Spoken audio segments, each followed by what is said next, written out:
நாம் இன்றைக்கி பார்க்க போகிறது ரொம்ப ரொம்ப சிம்பிளான சுகரில் நம்ம அதிரசம் பண்ண போகிறோம். கொங்கு நாடு கிராமத்தில் பண்ணுற ஒரு சிம்பிளான ஸ்வீட்டுன்னு சொல்லலாம். தீபாவளியாக இருக்கட்டும், பொங்கல் இல்லை சங்கராந்தி, ஹோலி எதுக்கு வேணாலும் இது வந்து நம்ம செய்யலாம். ரொம்ப ஈஸியாக பண்ணிடலாம். நம்ம வெல்லத்தில் எப்படி அதிரசம் பண்ணுறோமோ அதே மாதிரி 1 மந்த் வரைக்குமே கெட்டு போகாது. இதுக்கு வந்து பார்த்திங்கன்னா பச்சரிசி ஒரு 2.5 கப் எடுத்துக்கலாம். 250 ml கப்பில் நம்ம 2.5 கப் எடுத்துக்கிறோம். ஒரு 3 தடவை நல்லா கழுவிக்கலாம். கழுவிட்டு அந்த தண்ணியை வந்து நம்ம எடுத்துடணும். ஸோ இது வந்து பார்த்திங்கன்னா மாவு பச்சரிசி. ஸோ அது போட்டால் வந்து நல்ல மாவு வந்து நிறையாகும். இப்போது இதில் நம்ம தண்ணி ஊற்ற போகிறோம். தண்ணி ஊற்றிட்டு ஒரு 2லேருந்து 3 மணி நேரம் அப்படியே விட்டுறலாம். நல்லா வந்து ஊறணும். நீங்கள் 2 மணி நேரத்துக்கு மேலே ஊற வைக்க வேணாம். 2லேருந்து 3 மணி நேரத்துக்கு மேலே. இப்போ பாருங்கள் நல்லா ஊறிடுச்சு. இப்போ தண்ணியை நல்லா வடிச்சிடணும். தண்ணி வடித்ததுக்கப்புறமா ஒரு நல்ல க்ளீனான காட்டன் கிளாத்தில் போட்டுட்டு ஒரு 25 நிமிஷத்துலேருந்து 30 நிமிஷம் அப்படியே விட்டுறலாம். இது வந்து பார்த்திங்கன்னா நீங்கள் ஃபேன் காற்றுல வைக்கக்கூடாது. அதுக்கப்புறம் வந்து நீங்கள் வெயிலில் வைக்கக்கூடாது. ஸோ ரொம்ப ட்ரை ஆகிடுச்சு அப்படின்னா அதிரசம் வந்து நமக்கு வராது. அதனால் நம்ம அந்த ஈரம் இருக்கும்போதே நம்ம என்ன பண்ணணும் அப்படின்னா அந்த மாவை அரைச்சிடணும். அதிகமான குவான்டிட்டியில் பண்ணும்போது நீங்கள் மில்லில் கொடுத்துக்கலாம். சின்ன குவான்டிட்டியில் பண்ணும்போது நம்ம அரைச்சிக்கலாம் மிக்சிலேயே. பாருங்கள் இந்த மாதிரி பதத்தில் இருக்கணும். கையில் ஒட்டணும் அரிசி, அந்த ஈரப்பதம் இருக்கணும். இப்போ நம்ம என்ன பண்ண போகிறோன்னா எடுத்து அப்படியே போட்டு மிக்சியில் அரைச்சிட போகிறோம். முறுக்குக்கு பார்த்திங்க அப்படின்னா நல்லா ட்ரையாக இருக்கணும். ஆனால் அதிரசத்துக்கு அப்படிங்கும்போது நமக்கு நல்ல ஒரு ஈரப்பதத்தோடு இருந்தால் மட்டும்தான் அதிரசம் நல்லா வரும்.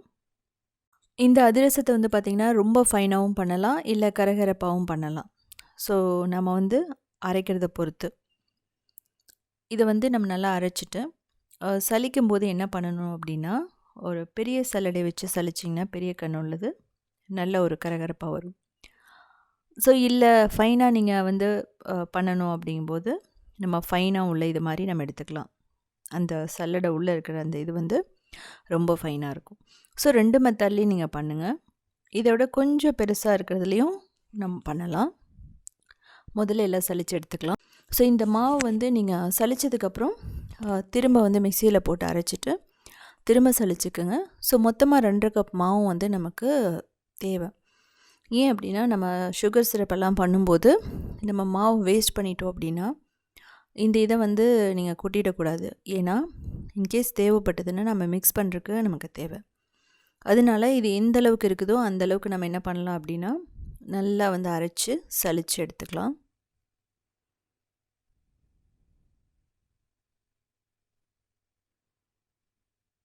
ஸோ பாருங்கள் நல்லா அப்படியே ப்ரெஷர் கொடுத்து அப்படியே வச்சிடலாம். ஸோ இதுதான் வந்து முக்கியமானது. அப்படி அமுத்தி வைக்கும்போது என்ன ஆகுனா அந்த ஈரப்பதம் அப்படியே இருக்கும், ட்ரை ஆகிடாது. ஸோ இதெல்லாம் முடிச்சதுக்கப்புறமா நம்ம அப்படியே ஒரு நல்ல ஒரு அந்த நம்ம காய வச்ச துணியில் லைட்டாக இருக்கும், அதையே அது மேலே போட்டிங்க அப்படின்னா என்னாகும் அப்படின்னா அது வந்து காயாமல் இருக்கும். ஸோ இது வந்து பார்த்திங்கன்னா ரொம்ப முக்கியமானது. நம்ம மாவு அரைக்கிறதும் அதாவது சுகர் சிரப் காய்ச்சறதும். ஸோ இதுலேயே கொஞ்சம் ஈரப்பதம் இருக்கும். நம்ம அப்படியே மூடி வச்சிடலாம். ஸோ இது மாதிரி நீங்கள் வந்து மூடி வச்சிட்டிங்கன்னா ட்ரை ஆகாமல் இருக்கும். இப்போ 1.25 கப் சுகர் எடுத்துக்கலாம், இல்லை 2 கப் கூட நீங்கள் எடுத்துக்கலாம். இப்போ 1/2 கப் தண்ணி ஊற்றிக்கலாம். இது வந்து எப்படி இருக்குன்னா ஒரு சாஃப்ட் பால் கன்சிஸ்டன்சி மாதிரி வரணும். அதாவது ஒரு சின்ன உருண்டை வர மாதிரி வரணும். சாஃப்ட் பால்னு சொல்லுவாங்க. தக்காளி பதம். நீங்கள் அதுக்கு முன்னாடியே எடுக்கக்கூடாது, அதுக்கு பின்னாடியே எடுக்கக்கூடாது. முதல்லலாம் பார்த்தீங்கன்னா கரையும், அதுக்கப்புறம் இது மாதிரி வந்துடும் பால் மாதிரி. ஸோ அப்படி வரும்போது நம்ம என்ன பண்ணணும்னா மாவு போட்டு மிக்ஸ் பண்ணிடணும். ஸோ சாஃப்ட் பாலுக்கு மேலே விட்டுட்டிங்கனாலும் என்னாகும் அப்படின்னா அந்த மாவு வந்து பிரிய ஆரம்பிச்சிடும், இல்லைனா ஹார்டாக ஆரம்பிச்சிடும், ரொம்ப கிறிஸ்பியாக ஆரம்பிச்சிடும். அந்த சாஃப்ட் பால் கன்சிஸ்டன்சி சாஃப்ட் பால் பதம் வரதுக்கு முன்னாடி எடுத்திங்க அப்படின்னா அது வந்து தண்ணியில் கரைஞ்சிடும். அப்போ என்னாகும் அப்படின்னா இந்த அதிரசம் வந்து நம்ம ஆயிலில் போடும்போது பிரிஞ்சிடும். ஸோ அதனால் இது ரொம்ப முக்கியம். நம்ம வெல்லத்தில் பண்ணுற மாதிரியே தான். அடுப்பை ஆஃப் பண்ணிட்டு தான் நம்ம வந்து மிக்ஸ் பண்ணணும். அடுப்பில் வச்சுட்டு நீங்கள் கிளறாதீங்க. நீங்கள் வந்து மீடியம் ஃப்ளேம்லேயோ லோ ஃப்ளேம்லேயோ அப்படியெல்லாம் வைக்காதீங்க. ஒன்ஸ் பதம் வந்துருச்சுன்னா ஆஃப் பண்ணிவிட்டு மாவு வந்து கொஞ்சம் கொஞ்சமாக மிக்ஸ் பண்ணுங்கள். முதல்ல போட்டு பாருங்கள். அதுக்கப்புறம் வந்து திரும்ப வந்து நம்ம கிராஜுவலாக வந்து கொஞ்சம் கொஞ்சமாக போட்டு பண்ணணும். இப்போது ஏலக்காயும் எள்ளும் போட்டுக்கலாம். எள்ளு எல்லாமே ஆப்ஷனல் தான். ஸோ இதை போட்டு மிக்ஸ் பண்ணதுக்கப்புறமா ஒரு நல்லெண்ணெயோ நெய்யோ கொஞ்சம் ஊற்றிக்கலாம். இப்போ மிக்ஸ் பண்ணுங்கள். இது ரொம்ப ரன்னியாக இருக்குது. ஸோ அப்படிங்கும்போது நம்ம என்ன பண்ணணும்னா இன்னும் கொஞ்சம் எக்ஸ்ட்ரா மாவு, ஸோ அப்படியே வந்து ஒரு 2 கரண்டி 3 கரண்டியாக போட்டு நம்ம அந்த பதம் வர அளவுக்கு நம்ம மிக்ஸ் பண்ணிக்கலாம்.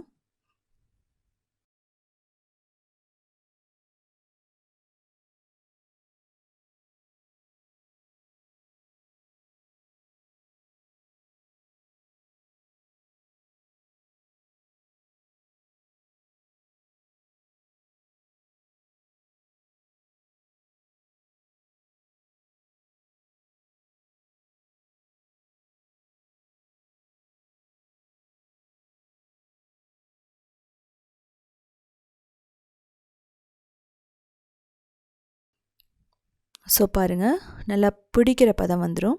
இப்போ நல்லெண்ணெய் ஊற்றிட்டு அப்படியே வந்து லைட்டாக வந்து எல்லா பக்கமே இந்த படுற மாதிரி வச்சுட்டு 24 மணி நேரம் அப்படியே விட்டுறணும்.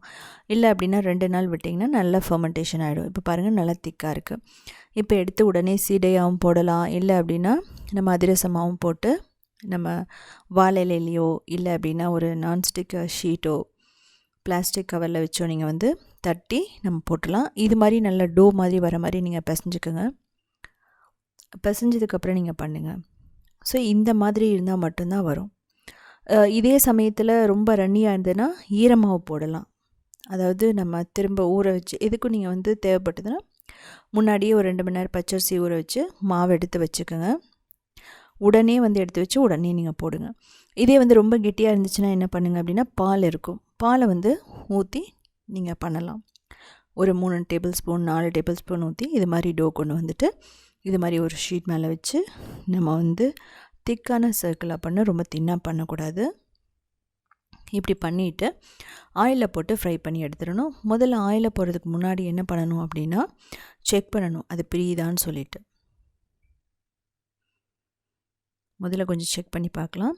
இது வந்து நல்லா சூடான எண்ணெயில் போடும்போது பிரியாமல் இருக்கணும். அதான் வந்து ரொம்ப முக்கியம். பிரிஞ்சதுன்னா வந்து பார்த்திங்க அப்படின்னா நம்ம மாவு பதம் எல்லாமே தப்பாயிடுச்சுன்னு அர்த்தம். இது வந்து பாருங்கள், இது நமக்கு பிரியலை. ஸோ இந்த மாதிரி தான் இருக்கணும்.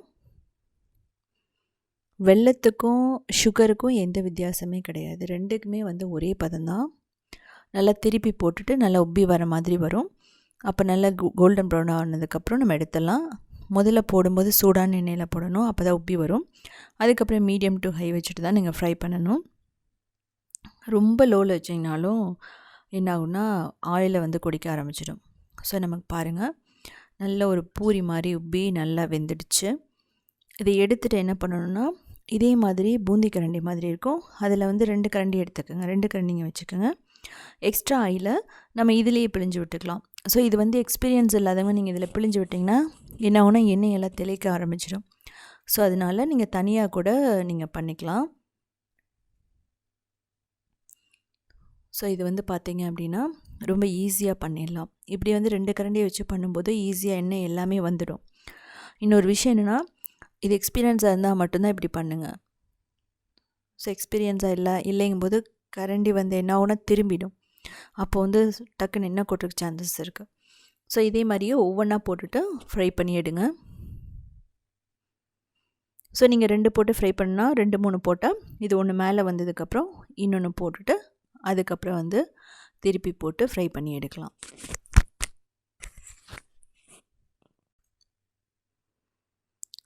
சுகர் அதிரசம் பார்த்திங்கன்னா ரொம்ப ப்ரௌன் ஆகாது. ஸோ 2 3 வந்து எப்படி போடுறதுன்னு சொல்லி நான் காட்டியிருக்கேன். இந்த ஸ்வீட் பார்த்திங்கன்னா 1 மந்த் வரைக்குமே உங்களுக்கு கெட்டு போகாது.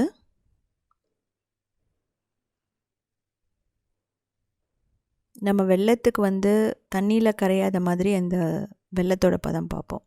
அதே மாதிரியே சுகருக்கும் பார்த்துக்கோங்க, அது ரொம்ப முக்கியம். ஏன் இவ்வளோ தடவை சொல்கிறேன்னா நிறைய பேர்த்துக்கு வராது. ஸோ அப்படி வந்து நீங்கள் பதம் மாறும்போது பிரிஞ்சிடும். அப்போ வந்து நிறையா செஞ்சுட்டு நமக்கு வந்து எல்லாமே வேஸ்ட் ஆகிடுச்சோன்னு வந்து கவலையாயிடும். ஸோ அதனால் 1 கப் மட்டும் போட்டு பண்ணுங்கள். இதே மாதிரி பண்ணுங்க. ரொம்ப ரொம்ப முக்கியம் மாவோட ஈரப்பதம் ஃபஸ்ட்டு. 2வது விஷயம் சர்க்கரையோட பதம். ஆயில் பார்த்திங்கன்னா நான் சன்ஃப்ளவர் ஆயில் யூஸ் பண்ணியிருக்கேன். நீங்கள் என்ன பண்ணலான்னா கோகோனட் ஆயில் யூஸ் பண்ணலாம், இல்லை கடலெண்ணெய் யூஸ் பண்ணலாம். நெய் யூஸ் பண்ணாதீங்க. நெய் யூஸ் பண்ணால் ரொம்ப ஃபேட்டாக இருக்கும். நீங்கள் பாதி பாதி மிக்ஸ் பண்ணிக்கலாம். நெய்யும் ஆயிலும் சன்ஃப்ளவர் ஆயிலும் மிக்ஸ் பண்ணிக்கலாம்.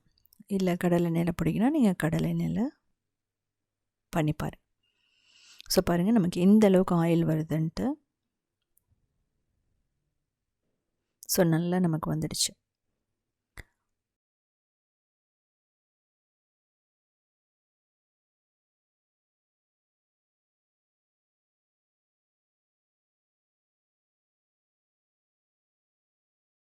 ஸோ நான் ஏற்கனவே வெல்லத்தில் பண்ணி வீடியோ போட்டிருக்கேன்.